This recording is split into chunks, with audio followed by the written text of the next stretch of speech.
Monggo kula panjenengan ambil manfaatipun, mugi-mugi saged manfaat lahir dan batin. Amin ya rabbal alamin. Monggo wektalipun Habib.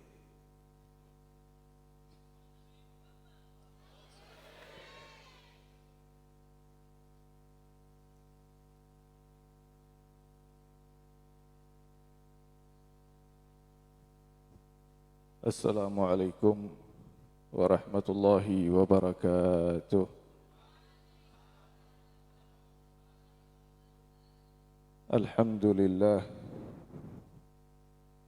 alladzi jama'ana fil khairat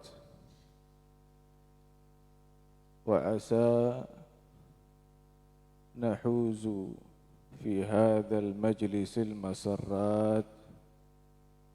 Allahumma salli wa sallim ala al-imam al-mustafa khairil bariyat wa minhu ta'til afrah wal masarrat sayyidis sadat sayyidina wa maulana Muhammad wa bidhikrihi tatibul liqa'at. Allahumma adim salataka wa salamaka alaihi wa ala alihi wa ashabih yawma ta'ti tazahumat amma ba'd. Yang saya hormati seluruh para habaib, para kiai, para ustadz, wa min muqaddimatihim Al-Habib Muhammad Habibi bin Abdul Qadir Al-Attas, Habib Ahmad wa akhuhu Al-Habib Alwi Ba'bud. Begitu juga Gus Fahmi Al-Ustadz Salahuddin Ayyubi. Ayyubi napa Al-Ayyubi? Ayyubi, ada Al-Ayyubi enggak? Ada Salahuddin Al-Ayyubi. Niki suaranya enak temenan, Pak. Saya duduk dengar suara beliau kesel ilang kabeh. Mudah-mudahan panjang umur, sehat walafiat. Nanti kalau saya ndak lupa, saya mau cerita tentang suara enak. Musalsal turun temurun. Taib. Begitu juga para hadirin Habib Kiai yang di sini, mohon maaf tidak saya sebutkan namanya satu persatu karena Masya Allah ini panggung sangat mulia, banyak kiai, banyak habaib, banyak ustadznya, juga sepertinya ada pejabat dari sipil maupun Polri. Mudah-mudahan Allah Subhanahu wa taala panjangkan umur beliau-beliau dalam sehat wal afiah dan Allah tanamkan di dalam dada beliau-beliau kebahagiaan dunia wal akhirah. Wabil khusus pimpinan majelis guru kita bersama As-Sayyid Al-Fadil wa min sulalatil afadil Al-Muhtaram wal-Mukarram Al-Habib Abdullah bin Hashim Al-Jailani. Mudah-mudahan Allah Subhanahu wa taala panjangkan umur beliau dalam sehat wal afiah. Allah tanamkan di dalam dada beliau kebahagiaan dunia wal akhirah. Hajat-hajatnya yang baik disampaikan oleh Allah Subhanahu wa taala, cita-citanya dipermudahkan oleh Allah Subhanahu wa taala, istiqamah dalam menjalankan majlis ini, amin ya rabbal alamin.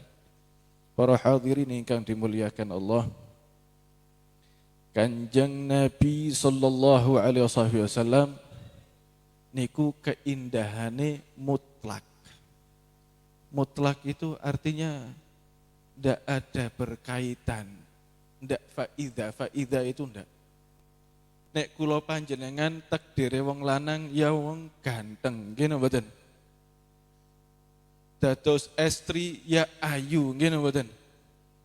Faida mongko apabila lam yaktasil atau perempuan lam taktasil ora atus-atus, mongko ganteng ayune niku ilang. Perempuan itu cantik, bisa nambah cantik. Faida apabila tastakmilul make up. Apabila pakai apa? Make up itu bahasa Arabnya mikyajun. Namanya apa? Perempuan pakai make up tambah cantik. Namun baginda agung Nabi Muhammad sallallahu alaihi wasallam keindahannya mutlak, tidak terbatas, tidak terkena seandainya, tidak terkena apabila. Wajhuhu ahla minal qamar, keindahan wajahnya lebih sempurna, lebih indah, lebih cantik, lebih manis daripada bulan purnama. Sallu ala nabi. Jangankan keindahan kulitnya, pipinya, lehernya, keringatnya Rasulullah sallallahu alaihi wasallam semerbak wangi, wanginya khas. Tidak ada minyak wangi yang seperti seharum keringatnya baginda Nabi Muhammad SAW. Sampai-sampai riyen niku sahabat-sahabat,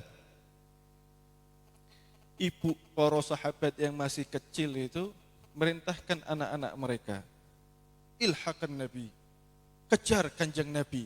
Ini kanjeng Nabi lagi gilir di Siti Aisyah atau gilir di istri yang lain, kejar kanjeng Nabi. Jadi tetangga-tetangga kanjeng Nabi itu mereka memerintahkan putra-putrinya yang masih kecil-kecil suruh datang kepada kanjeng Nabi SAW.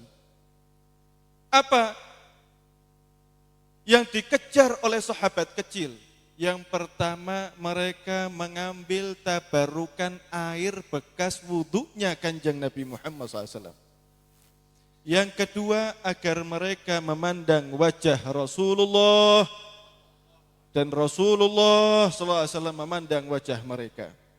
Yang ketiga, biar mereka bisa musafahah, salaman, ambung tangan. Yang keempat, ini yang juga penting, disuwuk sama kanjeng Nabi. Karena Nabi itu kalau kedatangan anak kecil, sahabat-sahabat Ansor atau Muhajirin anak kecil, diusap kepalanya. Kata ulama-ulama sejarah, فَإِذَا رَجَعُوا, apabila sahabat kecil ini pulang ke rumah, يَفُوحُ الطِّيبِ, itu bau semerbak dari anak kecil bekas disentuh kanjeng Nabi, tangannya bekas nyentuh kanjeng Nabi, itu semerbak baunya sampai ke tetangga kanan kiri, tetangga depan sampai belakang. Sallu ala Nabi. Kena keringatnya kanjeng Nabi. Masya Allah. Mudah-mudahan kalau panjenengan sakit mencium harumnya kanjeng Rasulullah SAW. Amma sautuhu, kalau adapun suaranya, ada sahabat perempuan namanya Ummu Hani. Ummu Hani itu sering beliau tiduran karena rumah beliau itu tidak jauh dari Ka'bah, dari Masjid Nabawi. Rumahnya itu tidak jauh dari Masjid Nabawi. Masjid Nabawi dulu kecil, dibangunnya dari tanah liat, atapnya pelepah korma, belum besar. Tapi Nabi SAW bersabda, sayakunu masjidi hadha qasrun bayda, ini masjidku suatu saat atau nanti waktunya akan datang, ini masjidku akan seperti istana Mekah warnanya putih. Kalau nanti datang masa itu, maka di atas bukit tersebut ada istananya Dajjal. Fantadhiru sa'ah, maka tunggu waktu akan datang. Sallu ala Nabi. Kecil dulu masjidnya. Dan sekarang kita kalau browsing atau pakai Google Map, paling putih di muka bumi masjidnya kanjeng Nabi Muhammad SAW. Hari ini dibangun masih bentuk seperti ini. Mudah-mudahan cucunya kanjeng Nabi dapat barokah kanjeng Nabi. Panjenengan-panjenengan yang membela ini agama, membela ini majelis, membela pembangunannya juga seperti para sahabat Ansor dan Muhajirin, dapat barokah sahabat dan Ansor. Amin ya rabbal alamin. Mudah-mudahan ini majelis juga jadi qasrun bayda, ini jadi istana yang megah warnanya putih seperti masjidnya kanjeng Nabi Muhammad SAW. Amin ya rabbal alamin. Tapi itu tadi beliau bilang yang ngumumkan itu semen berapa? 200 sak kecil lah, satu sak paling pira sih? Enggak nyampe 100.000 ya? Nyampe 100.000 enggak? Enggak sampai. Bib, insya Allah Bib, saya memang enggak kaya Bib, Saya memang ndak kaya, tapi kalau saya mau nyumbang semen banyak nunggu kaya kok, saya takutnya nanti kayak Namrud.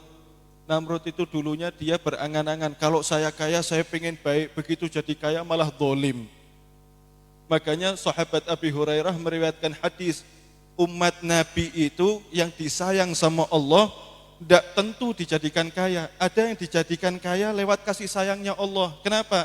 Karena Allah tahu ini hamba kalau dijadikan kaya, jadi kaya yang bersyukur. Ada lagi hamba Allah Subhanahu wa taala disayang, dicintai sama Allah, dijadikan maksudnya sugih ora, arep diomong miskin jengkel, itu serba salah. Itu seperti itu kan memang karena Allah sayang sama hamba tersebut. Datang ke majelis panitia, insya Allah saya 50 sak. Wantun awadan, saya ngomong 50 sak kok podo melotot ini. Pokoknya niat dulu, ngomong sama panitia, insya Allah 50 sak. Nanti kalau ditakdirkan 5 sak, ya sudah 5 sak. Ditanya 45-nya mana? Takdiri Gusti Allah kayaknya 5 tok ini. Pokoknya mantep dulu, punya apa? Himmah, semangat. Gimana betul? Ini kalau enggak punya semangat, jangankan kok 1 sak comot wae ora bakal nggawa. Gimana betul? Semangat dulu ngomong panitia, insya Allah 500 sak saya. Temenan, iya. Dan nanti duitnya Allah yang ngasih rezeki. Saya yakin sama Gusti Allah. Faliyatawakkalil mutawakkilun. Saya tawakal sama Allah. Dan nanti store-nya kok cuma 2 sak, enggak apa-apa. Kalau ditanya 498-nya mana? Nanti nyusul belakangan. Gimana betul? Yang penting apa? Semangat. Intinya kita kembali kepada kanjeng Nabi Muhammad SAW. Maka Nabi SAW kata Ummu Hani, kuntu fi hijri, aku itu berada di dalam kamarku. Di tengah malam, aku mendengar suara kanjeng Nabi SAW lagi sholat sunnah, itu membaca surat Thaha. Dalam riwayat surat Qaf dan yang lainnya.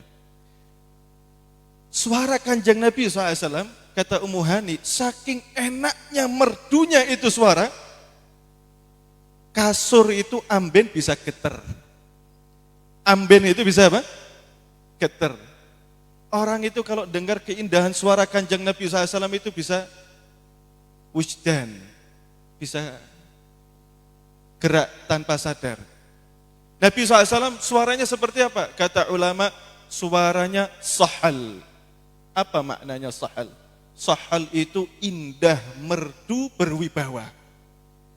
Berwibawa, tapi juga indah. Berkarisma, tapi juga indah, merdu. Sallallahu alaihi wasallam. Tapi Nabi SAW juga punya sahabat yang suaranya merdu juga. Di antaranya Abu Musa al-Ash'ari. Sahabat Abu Musa al-Ash'ari pernah dipanggil sama kanjeng Nabi. Begitu duduk, kata Nabi SAW, saya rindu sama suara kamu. Baca Quran, saya pengen dengar suara kamu. Karena suatu saat Abu Musa al-Ash'ari lagi baca Quran, Nabi SAW lewat depan rumahnya. Rumah orang dulu itu kecil-kecil, terus temboknya enggak begitu apa? Tebal. Nabi SAW lewat, dengar suara Al-Quran bacaannya Abu Musa al-Ash'ari. Maka suatu saat dipanggil sama kanjeng Nabi. Sahabat ini baca Al-Quran, selesai baca Al-Quran beliau mengatakan, Nabi SAW sabdo, laqad utita mizmaran min mazamira Daud alaihi salam.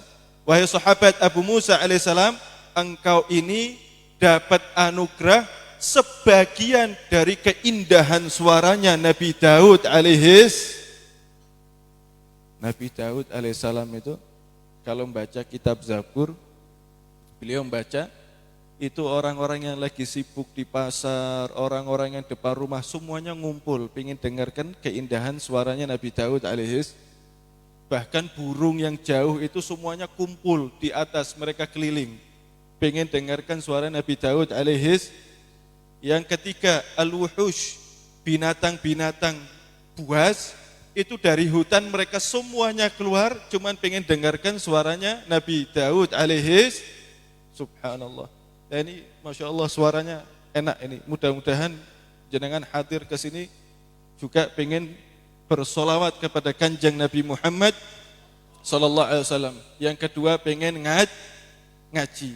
Para hadirin yang dimuliakan Allah, kula panjenengan ini dikumpulkan dalam satu tempat yang indah.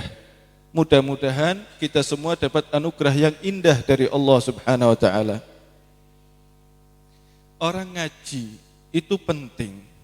Kalau dia tidak ngaji, maka orang tersebut bisa belandrang. Bahasa sini belandrang apa? Nggih, sami nggih. Ya, bablas.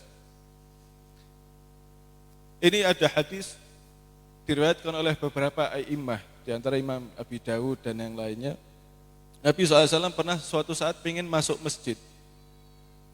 Ketika mau masuk masjid, ternyata syaitan, ada beberapa syaitan itu, dia tidak masuk masjid di depan pintu. Ditanya sama Nabi, tumben terlambat. Tumben terlambat tidak masuk. Jadi syaitan itu sebelum subuh sudah masuk masjid. Syaitan itu sebelum subuh masuk, tapi bukan berarti orang yang datang sebelum subuh berarti bukan. Jangan salah paham. Maksudnya apa? Syaitan itu dulu masuk ke masjid sebelum subuh. Berarti orang-orang dulu mereka masuk masjid sebelum subuh. Maka Nabi SAW bertanya, tumben kok tidak masuk? Ngapunten kanjeng Nabi, tidak berani masuk kita. Loh kok tidak berani masuk? Itu loh yang tidur. Itu kalau yang tidur kita lewat kena nafasnya, maka kita akan terbakar ya Rasulullah. Maka Nabi heran, jenengan iki kok lucu gitu. Itu yang lagi sholat, lagi zikir, lagi ibadah, jenengan berani ganggu. Justru sama yang tidur kok takut. Aneh napa mboten? Aneh napa mboten? Yang ibadah dia berani ganggu, yang lagi zikir dia berani ganggu, tapi yang lagi tidur tidak berani. Kata syaitan, iya kanjeng Nabi, itu yang lagi ibadah, ahli ibadah tok tanpa ilmu. Yang ini yang tidur alim, jadi tidurnya aja pakai ilmu. Tidurnya dijaga sama Allah, nafasnya bisa membakar kami, maksudnya para syaitan. Nah, para ini kan dimuliakan Allah, kadang-kadang kita ini kalau ada orang kemasukan jin, kita ribut. Padahal orang kemasukan jin itu gampang. Dibacakan kok enggak mau bangun, siram pakai air. Disiram pakai air, kok enggak sembuh-sembuh, diamkan, suwe-suwe juga bakal apa? Mari, sementing aja ditonton. Pernah ada satu orang kesurupan. Dia bilang, Bib tolong kesurupan. Lah saya paling takut sama orang kesurupan, badannya besar lagi. Iki nek nyamplok mental lagi aku. Bib ini kesurupan. Siapa? Fulan. Astagfirullahaladzim. Kayak wis gedine kayak gendruwo kelebon jin mana itu. Datang saya. Saya diajarkan ada cara, ada metode. Jadi kaki itu ditempelkan sesuatu. Kalau dia narik, berarti dia kemasukan apa? Jin, kemasukan apa? Jin. Tapi kalau kakinya enggak narik, depresi orang ini. Iya. Depresi itu bisa bikin orang kejang kayak kesurupan. Jadi kalau istri kamu kok kejang-kejang kesurupan, jangan kamu bilang, oh kemasukan jin, barangkali kamu jatahnya kurang itu barangkali.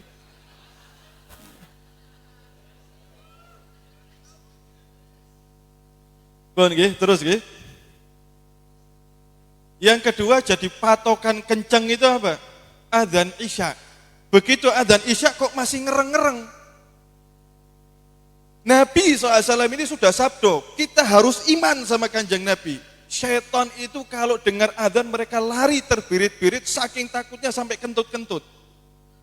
Lah ini ada orang kesurupan, dengar adzan kok isek ngereng-ngereng, depresi ini. Seorang mungkin kemasukan apa? Jin. Saya bilang diamkan ini mungkin lagi sumpek, ini pasti ada unek-unek yang tidak tersampaikan. Betul, Beb. Masalah apa? Masalah ini. Lah benar gitu. Nanti kalau sudah sembuh, kasih makan yang enak, nanti biar ngobrol sama saya. Wis wetengnya jadi pijat berok, nanti turun malah nanti. Ini kalau ada orang kemasukan jin, orang ribut. Di Samarinda ada satu Habib. Jadi ada pabrik, satu pabrik itu isinya 1.500 orang. Yang kesurupan 500 orang. Sak pabrik. Datangkan ustadz, kiai, dukun, habib, semuanya kerepotan keluar, ditutup itu pabrik. Karena ini ngamuk semua, 500 orang ngamuk. Kalau orang demo kasih nasi bungkus, diem. Jadi kesurupan ini. Telepon satu habib, kata Habib, ya wis, gampang. Kebetulan memang asli beliau orang Jawa. Di Samarinda tinggal. Saya minta, omongkan sama punya pabrik, siapkan blangwir. Ngertos blangwir mboten? Pemadam kebakaran, truk sing isine banyu, sing iso nyemprot kuwi lho. Warnane abang, mun ini duit-duit. Ya. Paham blangwir ya? Ya. Panggilkan blangwir. Begitu blangwir di depan pintu, dibuka, dibacakan, doakan, disebul, wah, tutup. Terus beliau turun, blangwir siap ditarik. Buka pintu, begitu buka, semprot satu-satu. Wah subhanallah semua sembuh. Sak kuat-kuatnya kena air blangwir tetap mental, gini betul? Sembuh.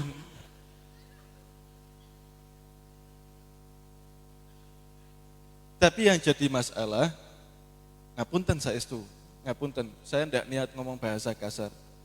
Orang kemasukan jin kita geger, tapi kalau ada orang kesetanan, kita biasa aja. Kenapa? Karena orang kesetanan indikasinya tidak kelihatan. Yang bisa tahu hanya para ustadz, para guru, para habib. Selain itu tidak ngerti. Kalau ustadz, habib, ya, kiai, murabi biasa bimbing orang, paham. Oh ini lagi kesetanan dunia ini. Oh ini lagi kesetanan perempuan, oh ini lagi kesetanan laki-laki, oh ini lagi kesetanan sama sumpeknya sendiri ini. Dia tahu.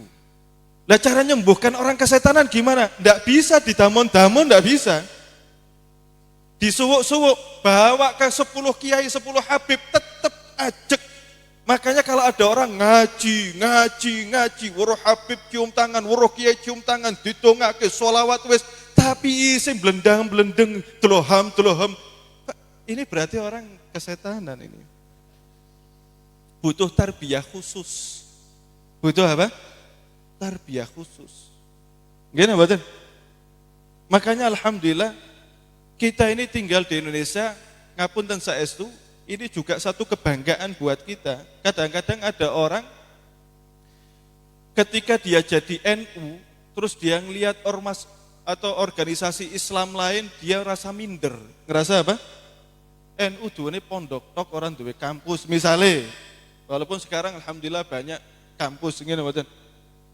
NU bikin pondok-pondok. Kenapa kok pondok-pondok? Meredam manusia alladzi yuwaswisu fi sudurinas minal jinnati wan nas. Termasuk ini majelis. Jenengan dikumpulkan, ya, ini aslinya kita ini lagi berobat kita di sini. Bukan ngalap barokah kondisi sik suwi. Berobat dulu baru ngalap barokah. Wong penyakitan kok ngalap barokah. Makanya kok enggak barokah. Pernah datang satu orang, Bib, saya ngaji kemana-mana sampai kiai yang top, yang keramat. Tapi kok hidup saya kok enggak barokah, masih gini. Oh, lanjenengan ini kayaknya sakit, jadi sembuh dulu baru nanti nyari barokah itu sunnah, yang wajib dulu. Makanya Al-Imamul Ghazali dalam kitab Bidayatul Hidayah, beliau mengatakan al-fara'id ra'sul mal. Yang namanya wajib-wajib itu adalah modal utama.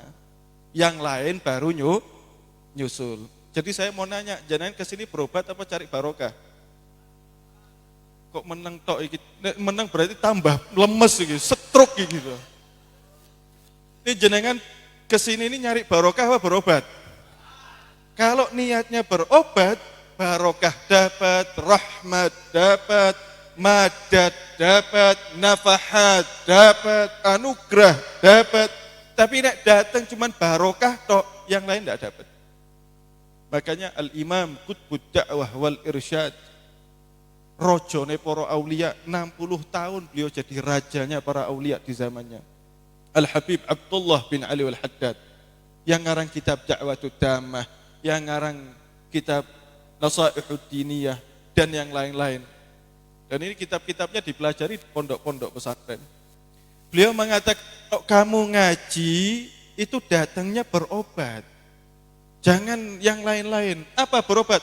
Berobat, ngapunten saya itu, berobat dari kejahilan.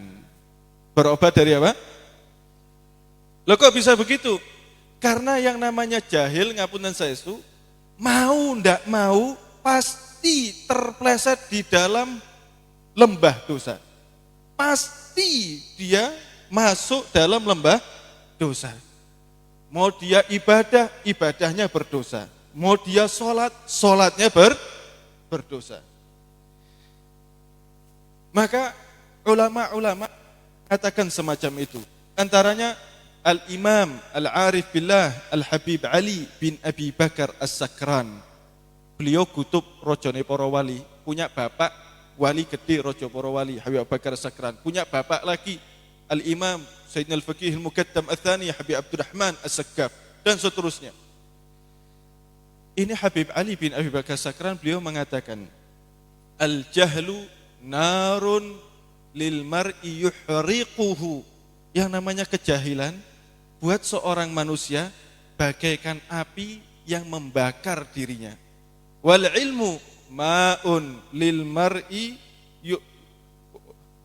wal ilmu ma'un litilkan nari yutfiha. Dan adapun air itu bisa ilmu itu bagaikan air yang bisa memadamkan api kejahilan. Para hadirin yang dimuliakan Allah, orang yang punya ilmu itu derajatnya tinggi. Saya kasih contoh Pak Bu. Dulu saya punya guru di Cirebon nerangkan tentang perkara Ashabul Kahfi. Ketika menerangkan tentang Ashabul Kahfi, terus menerangkan guguknya. Guguknya ini namanya Qitmir. Namanya siapa? Qitmir. Kata saya punya guru, orang yang nulis tulisan Qitmir itu insya Allah rumahnya dijaga oleh Allah Subhanahu Wa Taala dari kebakaran, kemalingan, dan musibah lainnya. Orang yang nulis di rumahnya apa? Qitmir. Qitmir itu apa? Nama guguk. Kok bisa guguk jadi keramat? Nama netok apa? Keramat.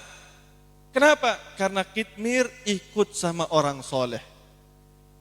Dia setia sama orang soleh. Ketika orang soleh ini kenyang, Qitmir ikut kenyang. Ketika orang solehnya, Ashabul Kahfi, mereka lapar, Qitmir ikut lapar. Ketika orang solehnya masuk gua, Qitmir ikut masuk gua. Ketika orang soleh tertidur selama 300 tahun lebih, Qitmir pun ikuti tidur. Maka Allah abadikan Qitmir kesetiaannya di dalam Al-Quran. Orang yang nulis nama Qitmir, rumahnya akan terjaga dari mara bahaya. Salah satu murid itu pulang, dia mondoknya itu pulang pergi. Pintu rumahnya ditulis Qitmir, gede banget. Qitmir gede. Seminggu kemudian rumahnya kemalingan, motornya hilang.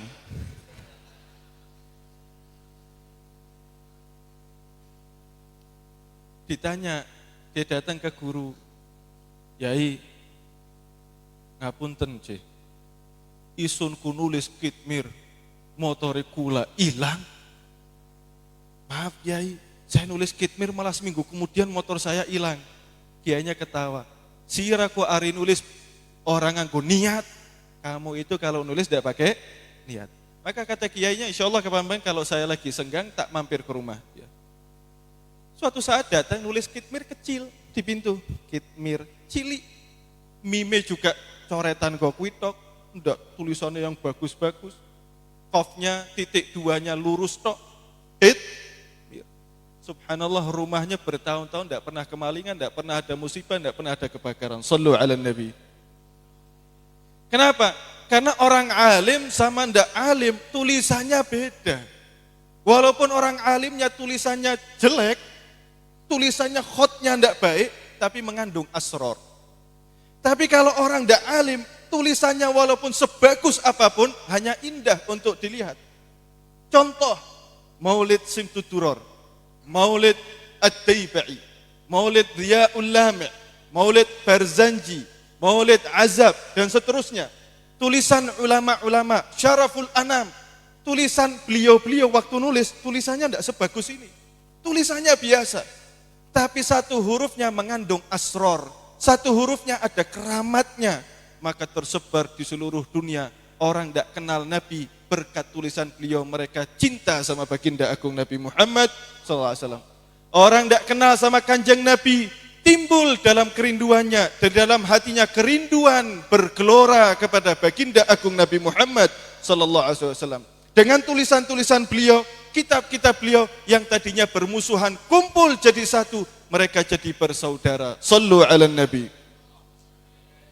Di daerah Pemalang itu, ada Pemalang Selatan, Moga dan sekitarnya. Dulu, waktu Habib sama kiainya tidak ngadakan maulid dan seterusnya, itu antar kampung tawuran terus. Begitu maulid, apalagi maulid tahunan, begitu dibaca, Ya Rabbi salli ala Muhammad, Ya Rabbi alaihi wasallam, Ya Rabbi.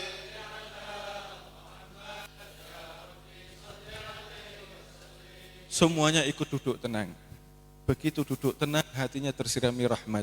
Karena menyebut kuncinya rahmat baginda agung Nabi Muhammad SAW. Nah, selesai mengaji, maulid tahunan, terus bagi nampan. Enggak tahu di sini bagi nampan juga enggak? Bagi nampan enggak? Oh, di sana bagi nampan. Nanti diumumkan. 4 maksudnya satu nampan 4 orang. Yang datang dari kampung ini sekian orang, akhirnya ganjel. Mau enggak mau makan bareng, mau makan bareng tapi masih dendam. Nek dendam dituruti, enggak makan. Akhirnya mau enggak mau makan bareng. Akhirnya mereka jadi jamaahnya Kiai Fulan, Habib Fulan, tawuran, ribut-ribut, rampung, selesai. Semuanya jadi damai, saudara se-Islam, saudara se-desa, saudara se-kota, berkat maulidnya baginda agung Nabi Muhammad SAW. Kenapa? Karena yang nulis, tulisannya apa? Beda. Makanya alhamdulillah Pak, jenengan nek sering ngaji, coba jenengan nek rajin ngaji, wajah ini berubah Pak. Wajah berubah jadi lebih bersinar, sholatnya nanti 5 waktunya bagus. Lama-lama ketika orang kampungnya jenengan kepepet, nanti lama-lama minta air sama jenengan. Loh, itu banyak kejadian. Kan ustadz bukan siapa-siapa, nek jakoni pojok karo ngantuk-ngantuk. Tapi sekali-sekali diminta air, dilalah mandi. Mulai suwi-suwi dadi ustadz. Alhamdulillah gurunya mawas. Iki udah ustadz, cuman dilalah doane semburane mandi, tapi ojo diundang ustadz. Terus diundang, ya gue ngormati diundang kang wae. Tapi kalau sekarang enggak, begitu ndamone kok mustajab, puas dia pasang tarif. Terus kalau datang ke majelis-majelis ada Habib Kiai, ya dia mau juga di atas panggung. Wah, padahal orang ngaji. Tapi ini berkah. Ini apa? Berkah. Nek orang percados, jenengan buatan percados, pulang dari sini ya, air yang buat nampung air buat minum, bacakan, ya Allah, bibarkati majlis wau niku, lan bibarkati para habib wau niku, lan para kiai, berkah kanjeng Nabi Muhammad SAW, dadiakan sapa bae sing ngombe toyo niki, ya Allah, dadosaken tiyang soleh atine Adam, akal pikirannya Adam, damoni. Insya Allah yang minum itu terus menerus nanti jadi orang soleh. Kenapa? Karena keberkahan bisa dibawa. Jelas mboten? Insya A'udzubillahi minasyaitonir rajim. Bismillahirrahmanirrahim. Yarfa'illahil ladzina amanu minkum. Terus Allah akan angkat orang yang beriman derajatnya lebih tinggi. Tapi kalau orang yang berilmu, kula panjenengan tim mriki ngaji, mudah-mudahan angsal ilmu masuk dalam kategori orang yang berilmu. Maka orang yang berilmu itu diangkat derajatnya lebih tinggi daripada orang yang beriman. Berapa jaraknya? 700 derajat. 700 derajat. Kata Sayyidina Abdullah bin Abbas, ma baina darajatain, antara 2 derajat itu seperti orang melakukan perjalanan 500 tahun. Dados kula panjenengan mangke kalih kiai-kiai Habib-habib niki sing hadir ting surga niku derajate aduh. Derajate pira? Aduh 700, Pak, Bu. Antara 1 derajat sama derajat yang lain 500 tahun perjalanan. Makanya kata ulama-ulama, di dalam surga itu ada orang sedih. Di dalam surga itu ada orang yang menangis. Di dalam surga juga ono wong sing mangkel, Pak. Pernah mirang nang mboten? Wis ning surga malah apa? Mangkel. Sampai dikatakan ya'ti rajulan, datang ini 2 laki-laki.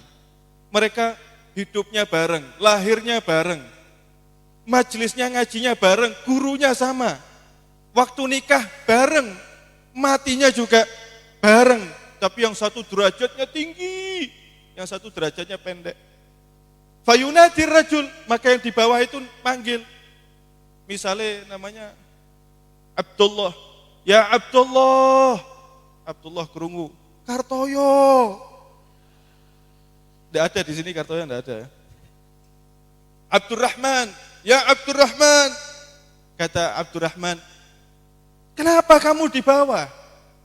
Kata Abdullah, ngapunten.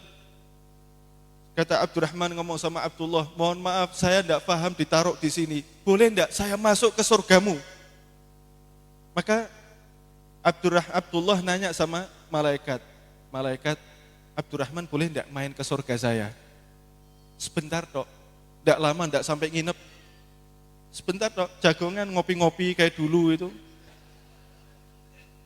Kata malaikat, tidak bisa. Orang kalau masuk sini butuh derajat, butuh tiket. Tapi kamu bisa kasih kenikmatan surgamu kepada Abdurrahman. Kenikmatan surgamu yang tinggi kamu bisa kasih itu ke Abdurrahman. Caranya gimana? Kamu makan buah-buahan, bekas buah-buahan ludahmu ludahkan ke bawah. Maka ketika yang di atas itu Abdullah dia makan buah-buahan, sisanya itu diludahkan kepada Abdurrahman yang ada di bawah apa? Surga. Fayabla'ahu, maka si Abdurrahman menelannya, maka kenikmatan surganya yang ada di dalam itu hilang semua gara-gara cuman 1 ludah bekas surga yang di atas. Maka kata ulama, ini salah satu gambaran orang di dalam surga mangkeli luar biasa. Nah, mudah-mudahan tidak terjadi kepada kita.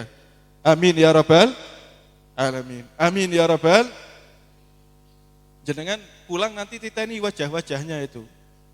Iki sing bakal luwih dhuwur saka aku sapa iki. Nah, para hadirin kan dimuliakan Allah Subhanahu wa taala, itu gambaran orang alim. Gambaran orang yang menuntut ilmu. Yang kedua, buat penutup karena waktunya sudah malam. Yang kedua, orang kalau nuntut ilmu datang ke majelis, sesama saudara itu wajib husnudzon. Kalau dia tidak husnudzon, suudzon tok artinya, maka dia tidak akan mendapatkan keberkahan ilmu dari Allah Subhanahu wa taala. Karena ilmu itu bukan cuma tulisan, bukan cuma hafalan, tapi ilmu itu ada cahaya ilmu, ada keberkahan ilmu, ada asrar ilmu, ada nafahat ilmu dan seterusnya. Juga terakhir ada manfaat ilmu. Maka kalau kita datang husnudzon, karena husnudzon itu penting, apalagi sama guru. Mesti kita husnudzon. Maka dikatakan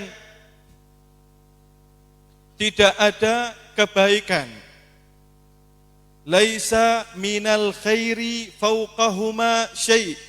Tidak ada 2 perkara dari kebaikan ini yang lebih baik dari 2 perkara ini. Apa?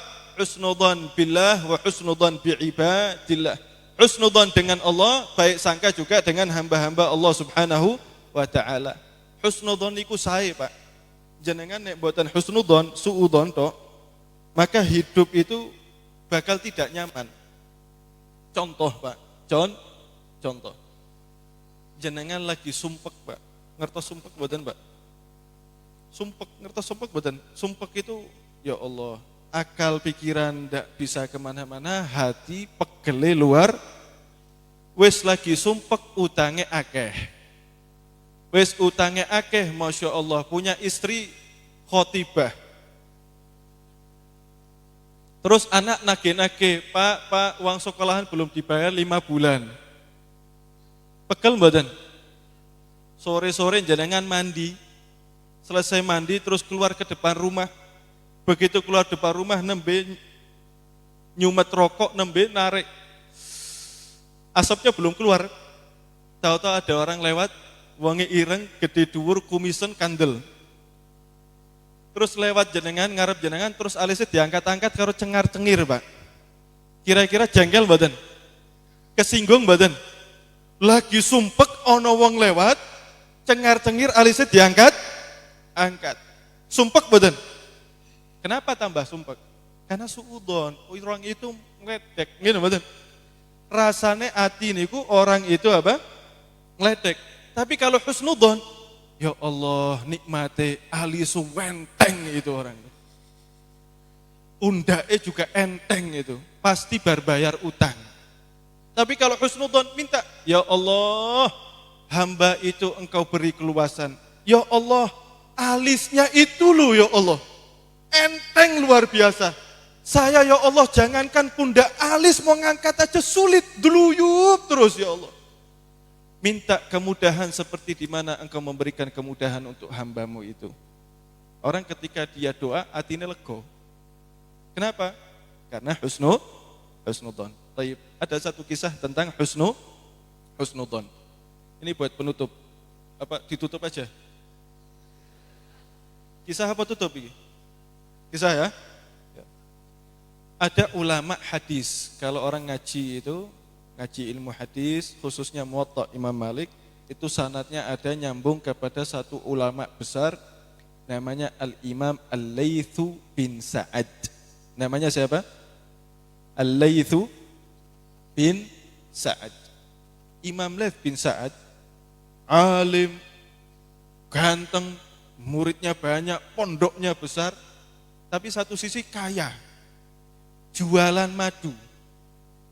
Itu beliau kalau jualan bukan dari kampung ke kampung, dari desa ke desa, enggak, dari satu negara ke negara lain. Yang dibawa seberapa? Semobil, sedrem, enggak, kapal. Isinya berapa botol? Orang botolan, drem-dreman.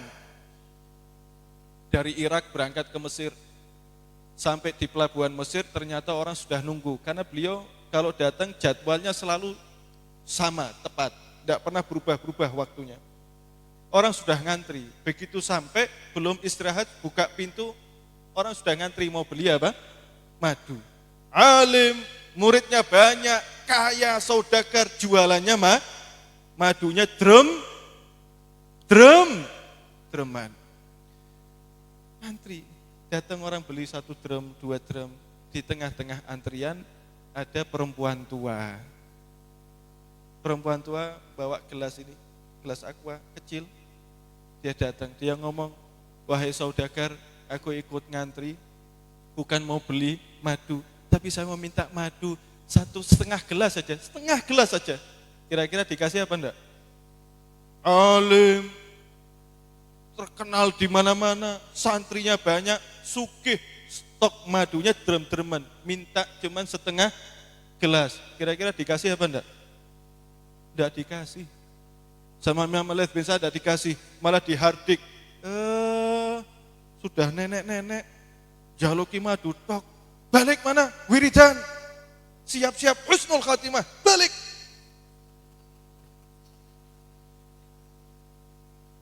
Jahat badan. Jahat badan. Jahat badan. Kurang kenceng, jahat badan. Ini pelajarannya husnu. Cerita saya sudah selesai belum? Mau sih ngomong jahat di mau. Ini pelajarannya husnu. Cerita saya sudah selesai belum? Belum. Makanya kalau ditanya belum selesai, kalau ditanya jahat apa enggak? Embuh. Embuh itu bahasa Jawa, bahasa Arabnya wallahu a'lam. Kata Imam Ladzat, muridnya ngelihat kaget.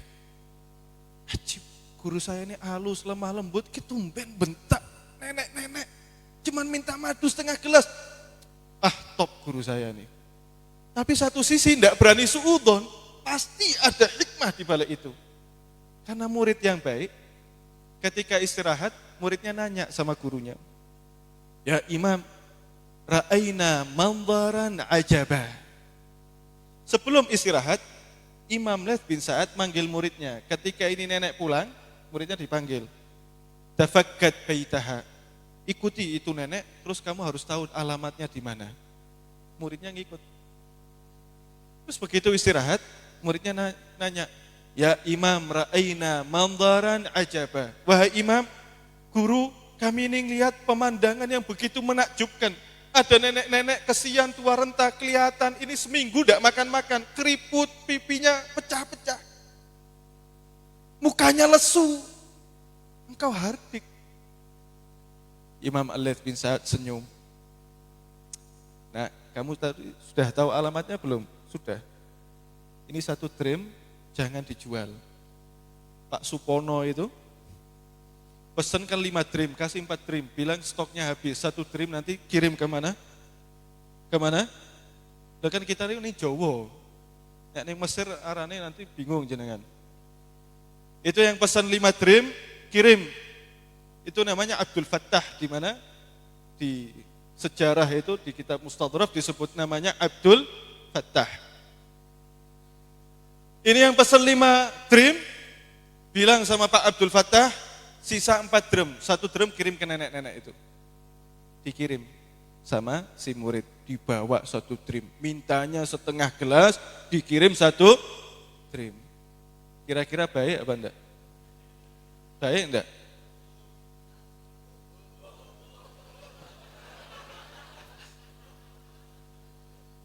Wis wedi salah gitu.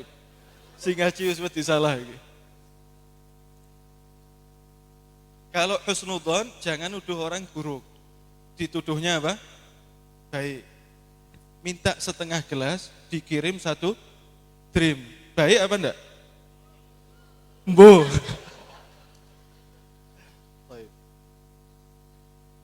Berarti jahat apa enggak ini?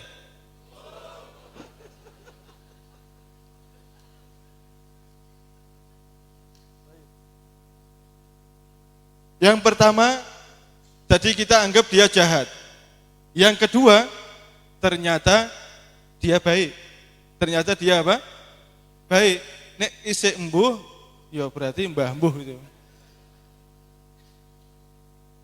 Perilakunya terlihat jahat, tapi ternyata tidak jahat. Minta setengah gelas, dikirim apa? 1 trim. Maka ketika dikirim, sampai ke rumah nenek tersebut, muridnya balik. Muridnya nanya lagi, guru tadi belum dijawab. Mintanya setengah gelas, dikirimnya apa? 1 trim. Ya persis kayak orang Cilacap, diminta setengah gelas, dikirimnya 1.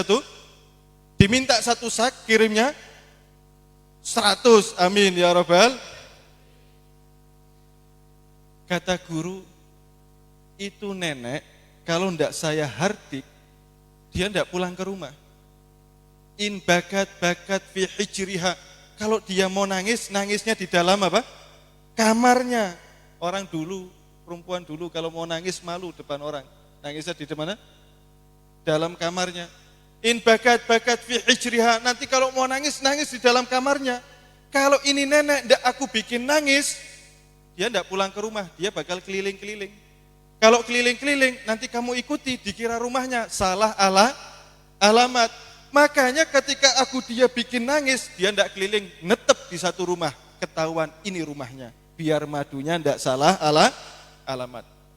Yang kedua, minta setengah gelas dikirim 1 trim. Aneh apa enggak ini? Ojo ngomong mbuh. Oh nek mbuh berarti mbah mbuh. Aneh apa enggak? Aneh.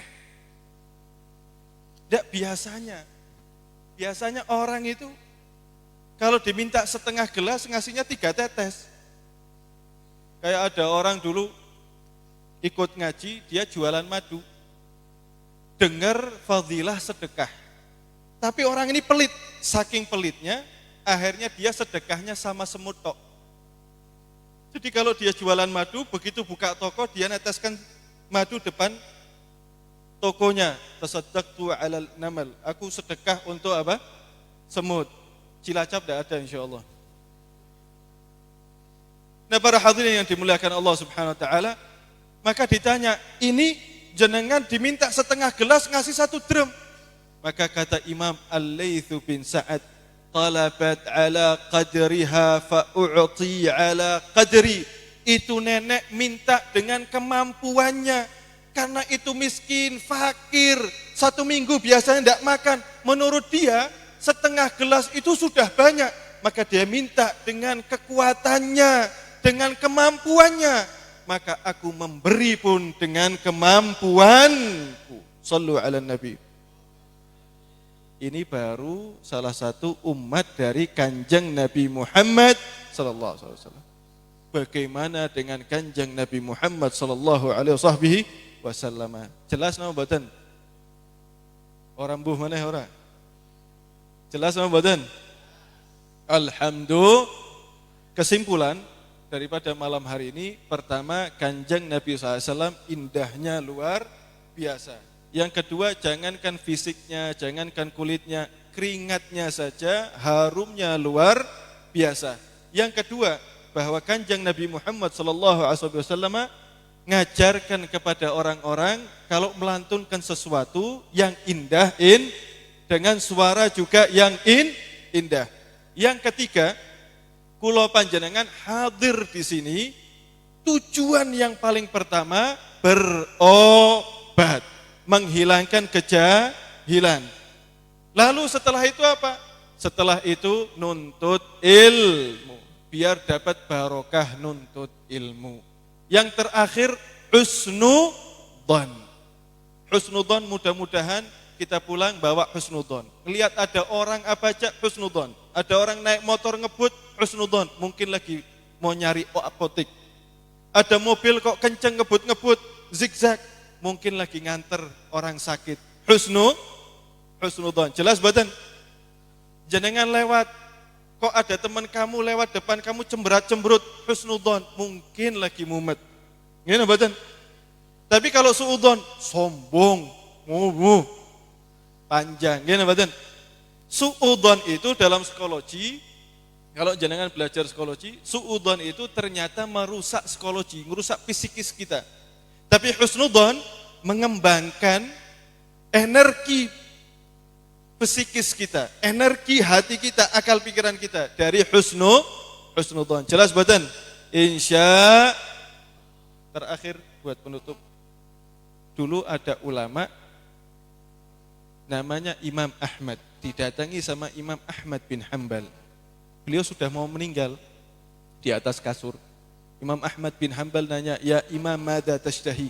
Wahai Imam, kamu ini dalam keadaan mau meninggal ini mau apa? Pengennya apa? Maka ulama itu mengatakan, aku pengen 2 perkara. Apa 2 perkara? Baitun khali wa isnadun ali. Rumah yang kosong dan sanad yang tinggi nyambung kepada Kanjeng Nabi Muhammad sallallahu alaihi wasallam. Kenapa kata ulama rumah kosong? Maksudnya biar ngaji. Ketika diambil nyawanya dalam keadaan masih ngaji.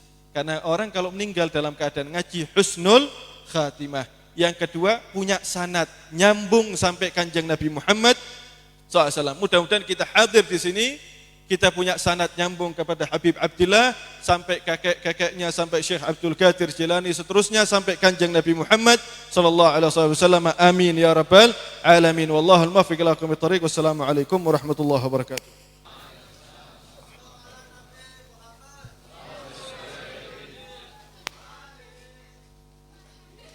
Alhamdulillah sampun purna. Mugi saged kita pendet manfaatipun lahir lan batinipun nggih.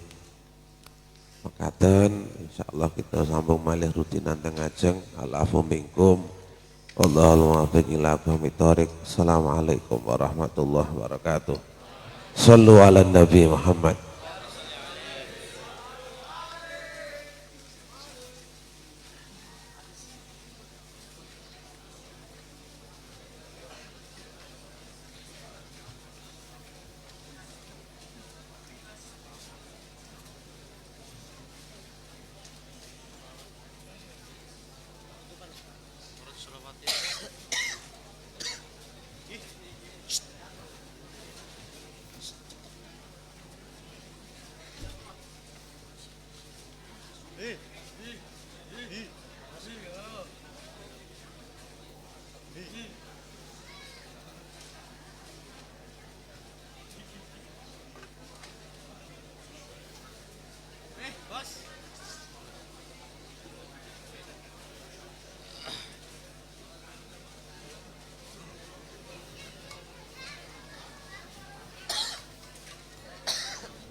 حبيبي يا محمد يا صديقا بالوادي يا أحمد يا مؤيد يا حبيبي من الفرد الصمدي حبيبي يا محمد يا صديقا بالوادي يا أحمد يا مؤيد يا حبيبي من الفرد الصمدي حبيبي يا محمد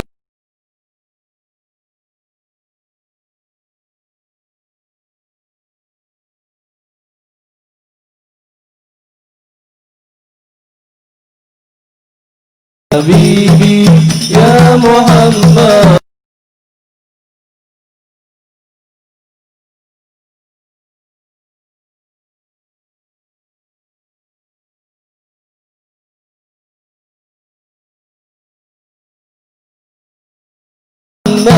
يا صديقا